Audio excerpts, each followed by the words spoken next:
स्वागत है आप सभी का। आपके साथ मैं हूं नलिनी पांडे। सबसे पहले खबर कानपुर से, जहां बीजेपी उत्तर जिले की बैठक चर्चा का विषय बनी हुई है और पार्टी की ये बैठक किसी कार्यालय या सभागार में नहीं बल्कि एक अस्पताल में मरीज वार्ड में संपन्न हुई।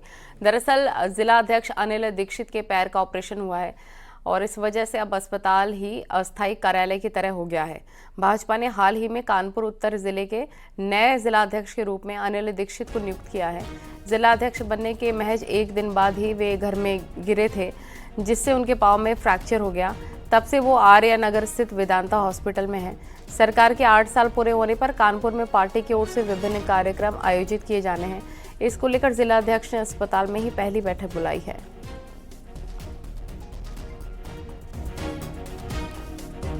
महत्वपूर्ण कार्य आए हैं। परसों पार्टी की वर्चुअल बैठक हुई थी। आदरणीय अध्यक्ष जी ने, माननीय धर्मपाल जी संगठन मंत्री जी ने ली थी। उसके तहत जो पत्रक आया है, उस नाते उस कार्यक्रम को, सारे कार्यक्रमों को विधिवत रूप से धरातल में लाने के लिए इस बैठक का आयोजन किया गया था।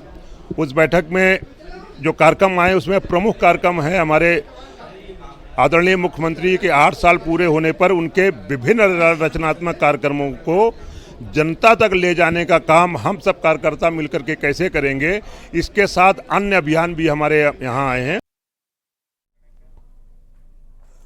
ईद के मौके पर बीजेपी देश भर के गरीब मुसलमानों को बड़ी सौगात देने जा रही है। भारतीय जनता पार्टी ने देश भर के 32 लाख गरीब मुसलमानों को ईद के मौके पर सौगातें मोदी किट देने की घोषणा की है और ये अभियान भाजपा अल्पसंख्यक मोर्चा की तरफ से चलाया जाएगा।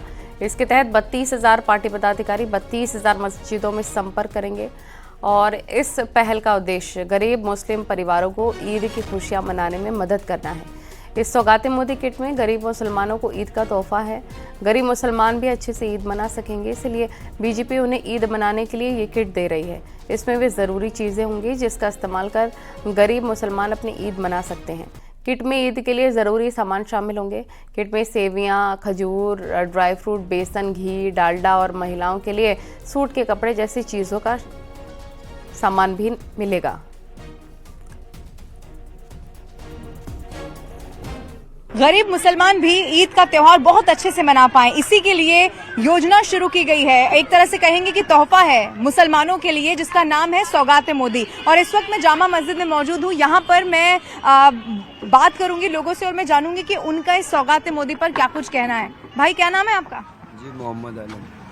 अच्छा, एक ना सौगात मोदी करके जो मोदी सरकार है वो मुसलमान, जो गरीब मुसलमान है, उन्हें एक बड़ा तोहफा दे रही है जिससे वो अपनी ईद अच्छे से मना पाए। आपका क्या कहना है इस पर? जी, बढ़िया है, बिल्कुल बढ़िया संदेश है। फिर मुसलमान और हिंदू भाईचारा एक ही है। हाँ। बस यही दुनिया की कायम है। अच्छा, आपका इस पर क्या कहना है? और ये एक तरह से बहुत समय के बाद ये देखने को मिल रहा है, मतलब मोदी सरकार ने सोचा है कि जो गरीब मुसलमान है वो भी अच्छे से अपनी ईद मना पाए जैसे बाकी लोग मना पा रहे हैं। जैसी आपकी सोच अगर ऐसे बन जाए तो समझिए तो दुनिया में कोई कमी नहीं पड़ेगा, किसी भी चीज की मुसीबतें नहीं आएगा। आपकी जैसे सोच है, अगर हर एक इंसान की ऐसी हो जाए तो गरीबी खत्म हो जाएगा। जो गरीब है वो तो सोच रहा है कि हम ऐसे आदमी को खड़ा करें जो आगे के लिए हमारा भविष्य बने। तब वो गरीब को सोचेंगे तो हम उनको सोचेंगे। जामा मस्जिद के ठीक बाहर मैं मौजूद हूँ, कुछ और लोगों से भी बात करती हूँ। भाई, क्या नाम है आपका? मेरा नाम वसीम है। भाई, ये खबर आपने देखी, सौगात मोदी, जो मोदी सरकार है वो गरीब मुसलमानों को सौगात दे रही है, जिससे मतलब तोहफा दे रही है जिससे उनकी ईद भी अच्छी हो जाए। आपको क्या लगता है इस पर? देना चाहिए, देना चाहिए, मुसलमानों को सपोर्ट करना चाहिए।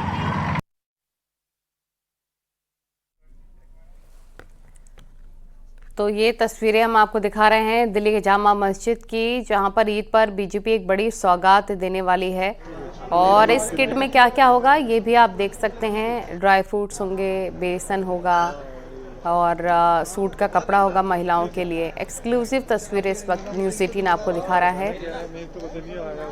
मुस्लिमों को बड़ी सौगात देते हुए प्रधानमंत्री नरेंद्र मोदी। ईद पर सौगाते मोदी, बीजेपी अल्पसंख्यक मोर्चा का ये अभियान चलाया जा रहा है। 32,000 मस्जिदों से सीधा संपर्क साधा जाएगा।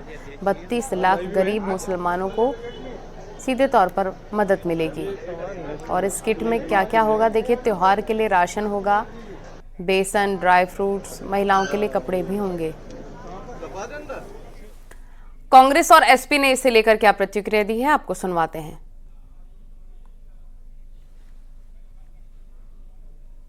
मुसलमान देश के अंदर रहते हैं और प्रधानमंत्री जी सही मायनों में अगर सौगात देना चाहते हैं, जो प्रधानमंत्री जी को देनी चाहिए, प्रधानमंत्री जी मुसलमान को सुरक्षा दें, प्रधानमंत्री जी मुसलमान को सम्मान दें, प्रधानमंत्री जी मुसलमान को शिक्षा दें, प्रधानमंत्री जी मुसलमान को रोजगार दें, इस सौगात को प्रधानमंत्री जी देने का काम करेंगे तो हम पहले आदमी होंगे जो उनका स्वागत करने का काम करेंगे। मोदी योजना एक दिखावा है, वोट बैंक की राजनीति, भाजपा का दोहरा चरित्र है। और ये योजना इसलिए लेके आई गई है क्योंकि जो मुस्लिम संगठन हैं वो लगातार भारतीय जनता पार्टी के सहयोगी दलों का विरोध कर रहे हैं, उनकी अवतार पार्टियों का बहिष्कार करने का ऐलान कर रहे हैं। और गोरखपुर के दौरे के दौरान सीएम योगी ने दिग्विजय नाथ पार्क पहुंचकर विभागों की लगी प्रदर्शनी का उद्घाटन किया। ये प्रदर्शन उत्कर्ष के 8 वर्ष पर लगी है प्रदर्शनी। बता दें कि उत्तर प्रदेश में योगी सरकार को 8 साल पूरे हो गए हैं। सीएम योगी ने एक बार फिर से दोहराया कि 2017 से पहले यूपी की तस्वीर एकदम उलट थी। हर दिन यूपी में दंगे होते थे और हर जिले में माफिया होता था जो जमीनों पर कब्जा करता था, अवैध खनन करता था और प्रदेश में बेटी और व्यापारी भी सुरक्षित नहीं थे।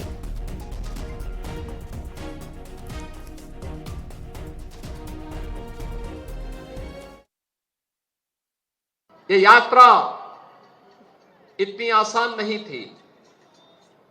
2017 के पहले जो उस समय मेरे साथ इस आंदोलन में सहयोगी थे वे सब जानते हैं कितनी कठिन परिस्थितियां थी, कितनी कठिन परिस्थितियां थी।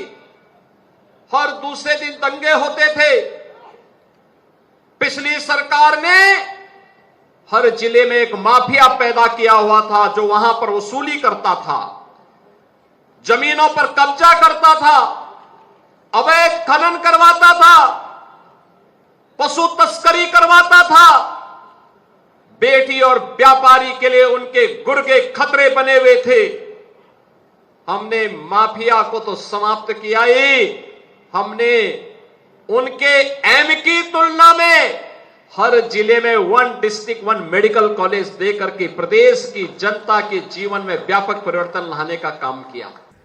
यह वही प्रदेश है जहां पहले सड़कें नहीं थी, आज देश की सबसे ज्यादा एक्सप्रेसवे उत्तर प्रदेश के पास, सबसे अच्छा रेल नेटवर्क उत्तर प्रदेश के पास, सबसे ज्यादा मेट्रो सिटी यूपी के पास, सबसे ज्यादा एयरपोर्ट यूपी के पास, देश का पहले इनलैंड वाटरवे उत्तर प्रदेश के पास, सबसे ज्यादा खाद्यान्न उत्पादन करने वाला उत्तर प्रदेश, सबसे ज्यादा आलू उत्पादन करने वाला प्रदेश उत्तर प्रदेश, सबसे ज्यादा गन्ना उत्पादन करने वाला प्रदेश उत्तर प्रदेश, सबसे ज्यादा इथेनॉल उत्पादन करने वाला प्रदेश उत्तर प्रदेश।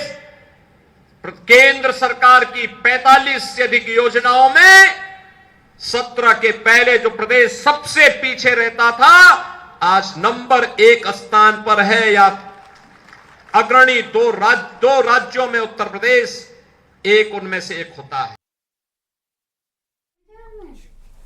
गोरखपुर में सीएम योगी ने यूपी में बन रही फिल्म सिटी का भी जिक्र किया है। साथ ही रवि किशन के बारे में भी बात की। उन्होंने कहा कि मैंने सांसद रवि किशन से कहा था कि आप विकास की चिंता मत करिए, आप गोरखपुर में कुछ फिल्में कर लीजिए। कभी विकास की योजनाओं के लिए रवि किशन भी पूरी जोर शोर से लखनऊ में आके डेरा जमा लेते हैं, तो मैं उनसे उस समय कहता हूं भाई आप गोरखपुर में ज्यादा समय दे दीजिए और गोरखपुर में भी कुछ फिल्मों की साइन कर वहां पे गोरखपुर में भी कुछ फिल्मों में कार्य कर लीजिए, बाकी विकास की चिंता मत करिए। और आज परिणाम क्या है देखो, उनको प्रतिष्ठित पुरस्कार आईफा पुरस्कार भी फिल्मों का मिला है। इसमें तो इन्होंने आप लोगों को दावत दी होगी, कितने लोगों को भोजन मिला है? रवि किशन ने भोजन में नहीं बुलाया।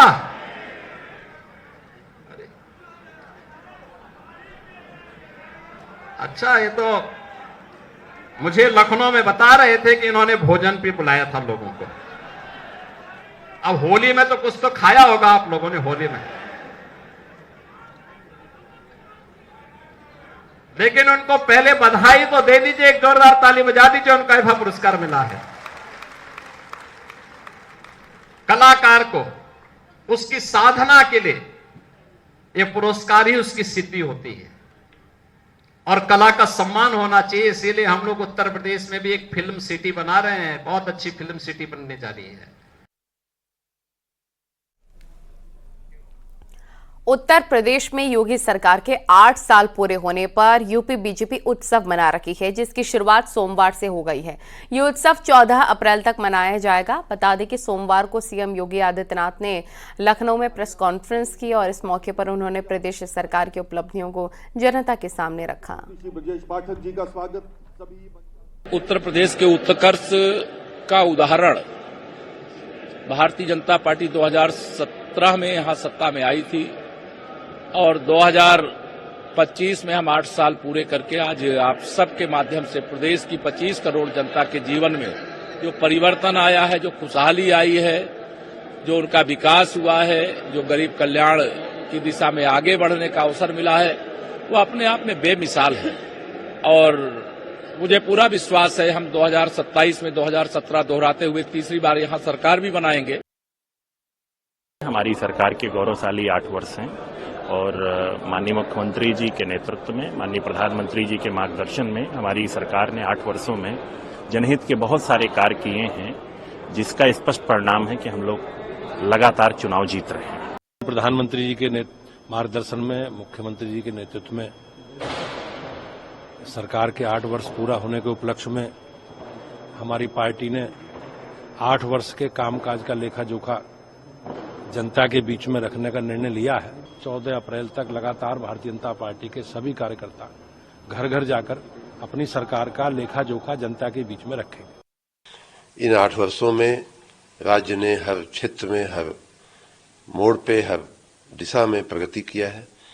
विशेष रूप से सुरक्षा और महिला सुरक्षा, व्यक्ति की सुरक्षा, उसकी प्रॉपर्टी की सुरक्षा, इसकी अगर हम बात करें तो उत्तर प्रदेश के इतिहास में ऐसा सुरक्षित वातावरण, मैं स्वयं उत्तर प्रदेश का ही एक नागरिक हूं और ऐसा सुरक्षित वातावरण हमने कभी नहीं देखा।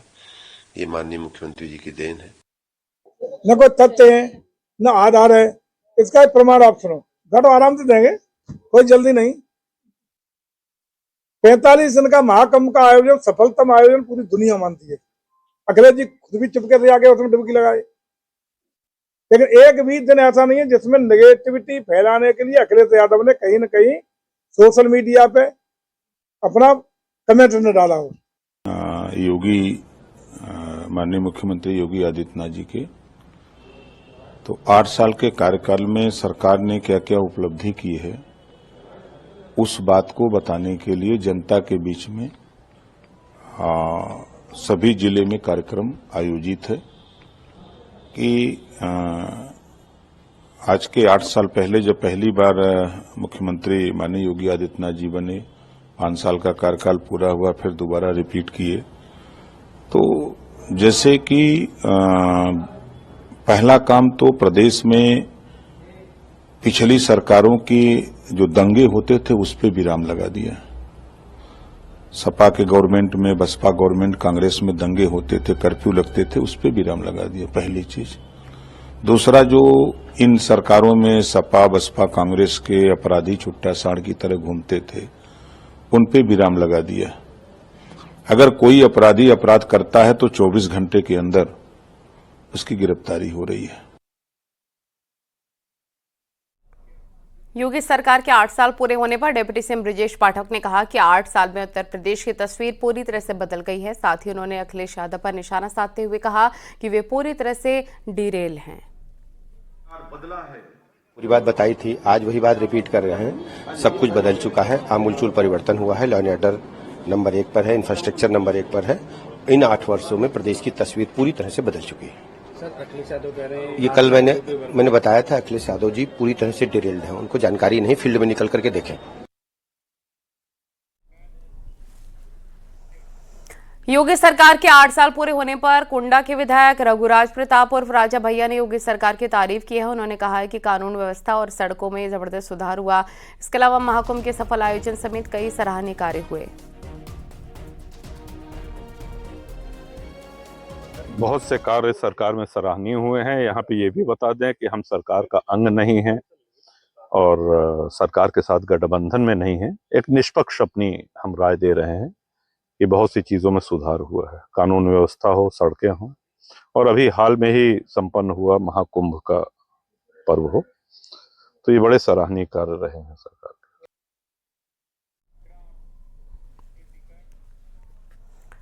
आगरा में शव यात्रा के दौरान कहासुनी के बाद हाथापाई का वीडियो वायरल हुआ। वर्तमान विधायक और पूर्व राज्य मंत्री के बीच हाथापाई हुई। मंत्री विधायक के बीच हाथापाई का वीडियो सामने आया। जीएस धर्मेश आगरा कैंट से बीजेपी विधायक हैं, जबकि राम बाबू हरित बीजेपी के पूर्व दर्जा प्राप्त राज्य मंत्री हैं। वायरल वीडियो छावनी विधानसभा क्षेत्र के अर्जुन नगर का बताया जा रहा है। दोनों शव यात्रा में शामिल होने गए थे। न्यूज 18 नहीं करता वायरल वीडियो की पुष्टि।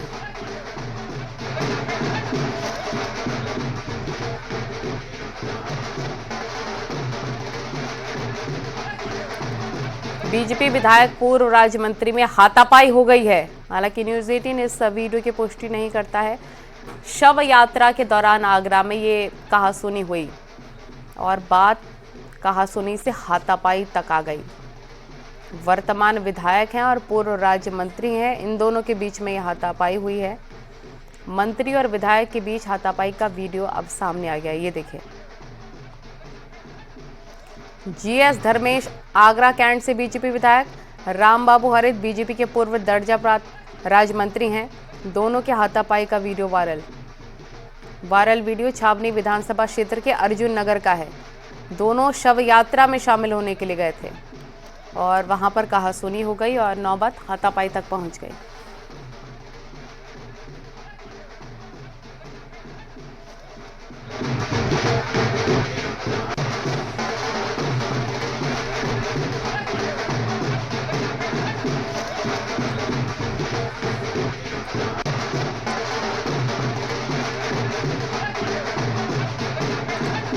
पुलिस ने भी बीच बचाव करने की कोशिश की है, जैसा आप वीडियो में देख सकते हैं। एक्सक्लूसिव तस्वीरें आपको हम दिखा रहे हैं। शव यात्रा निकल रही थी, पुलिस भी वहां पर मौजूद थी, लेकिन ये देखिए,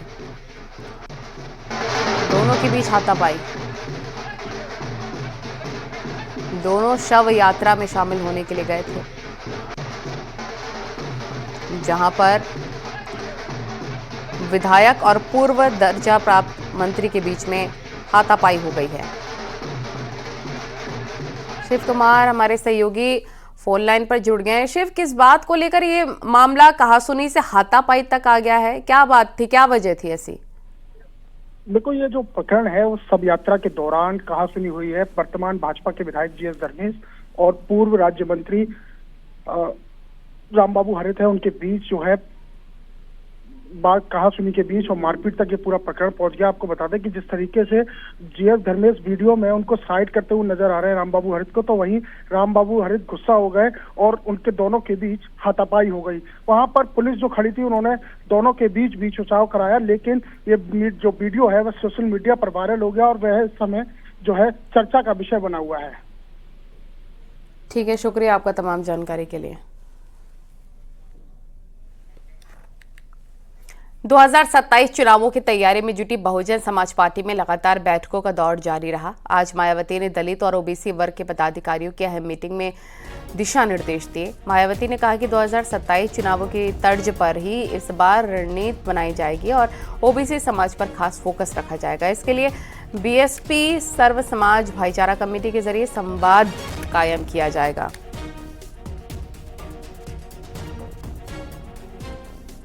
बहुजन समाज पार्टी की राष्ट्रीय अध्यक्ष, उत्तर प्रदेश की 4 बार लोकप्रिय, न्यायप्रिय, जनप्रिय मुख्यमंत्री आदरणीय बहन कुमारी मायावती जी के निर्देश पर इधर हमारे मंडल के प्रभारी और वरिष्ठ नेतागण और जो भाईचारा के जिले के संयोजक बनाए गए हैं और हमारे जिला अध्यक्ष, सभी लोगों की इधर आदरणीय बहन कुमारी मायावती जी ने बैठक बुलाया था। उस बैठक में जो सेक्टर और बूथ का गठन तो चल ही रहा है, लेकिन जो भाईचारा 2006 में आदरणीय बहन कुमारी मायावती जी के निर्देश पे बनाया गया था, उसी तर्ज पर 2025 में भी भाईचारा बना है और 2006 की तर्ज पर जो भाईचारा आदरणीय बहन जी के निर्देश पे बना है, हम लोग मजबूती के साथ काम करेंगे। से कुछ देर पहले बसपा सुप्रीमो मायावती ने पार्टी मुख्यालय पर एक ओबीसी वर्ग की अहम बैठक की है, जिसमें उन्होंने फैसला किया है कि 2000 तर्ज पर सभी समाज, चाहे वो ओबीसी हो या फिर अन्य वर्ग हो, उनके भाईचारा कमेटी का गठन किया जाएगा और बूथ स्तर पर बीएसपी के संगठन को मजबूत कर 2027 में बसपा की सरकार बनाई जाएगी। इसको लेकर मायावती ने कई दिशा निर्देश भी दिए हैं, जिसके आधार पर आने वाले दिनों में पार्टी बूथ स्तर पर एक बार फिर से अपना मजबूत संगठन खड़ा करेगी और आने वाले 2027 में सत्ताधारी पार्टी को मजबूत चुनौती देते हुए नजर आएगी। कैमरामैन उपेंद्र के साथ राजीव प्रताप सिंह, न्यूज 18 लखनऊ। कथावाचक धीरेन्द्र शास्त्री ने भी औरंगजेब को लेकर चल रही सियासी बहस के बीच बयान दिया। धीरेन्द्र शास्त्री ने कहा, देश को तोड़ने वाला महान नहीं हो सकता। मेरठ में भी औरंगजेब और उसके गुरुओं के नाम पर इमारतें हैं। हम सनातन का संकल्प लेकर आगे बढ़ रहे हैं।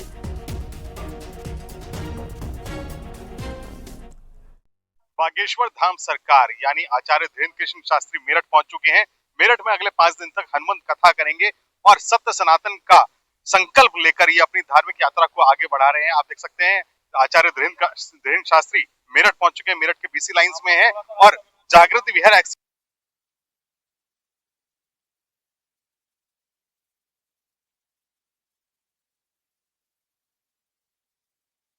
बागेश्वर धाम सरकार यानी आचार्य धीरेन्द्र कृष्ण शास्त्री मेरठ पहुंच चुके हैं। मेरठ में अगले 5 दिन तक हनुमंत कथा करेंगे और सत्य सनातन का संकल्प लेकर ये अपनी धार्मिक यात्रा को आगे बढ़ा रहे हैं। आप देख सकते हैं आचार्य धीरेन्द्र शास्त्री मेरठ पहुंच चुके हैं, मेरठ के बीसी लाइंस में है और जागृति विहार एक्सटेंशन में यहाँ पर हनुमंत कथा करेंगे। आप देख सकते हैं कि धीरेन्द्र शास्त्री कार के अंदर बैठे हैं, अभी यहाँ से उतरेंगे और उसके बाद इसी घर में प्रवेश करेंगे। अपने स्पष्टवादिता को लेकर, अपने सत्य सनातन के संकल्प को लेकर धीरेन्द्र शास्त्री की बड़ी फॉलोअरशिप। औरंगजेब पर छिड़ा विवाद खत्म होने का नाम नहीं ले रहा। जूना अखाड़ा के महामंडलेश्वर स्वामी यतीन्द्रानंद गिरी का भी इस मुद्दे पर बयान सामने आया है। उन्होंने कहा कि मुगलों का गुणगान करने से कोई फायदा नहीं है।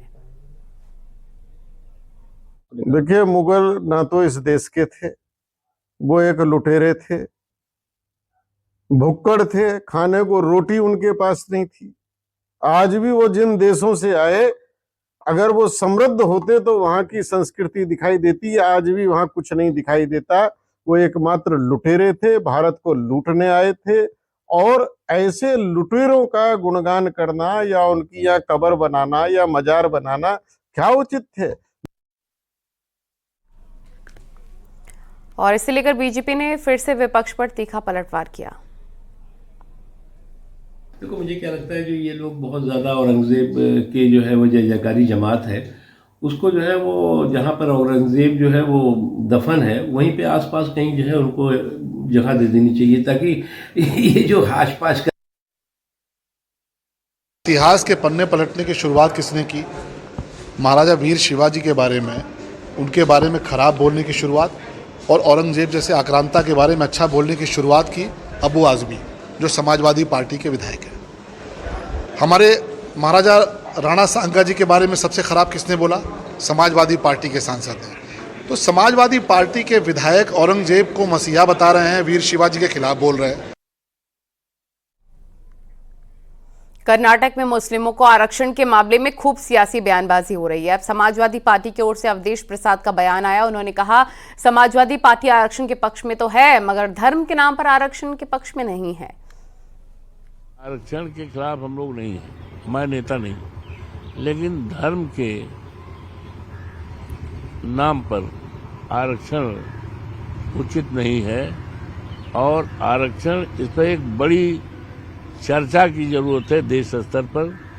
और ये आरक्षण के लिए इस देश में जातीय जनगणना जरूरी है और तभी आरक्षण का जो हक है, हिस्सा है, मुनासिब ढंग से हो पाएगा।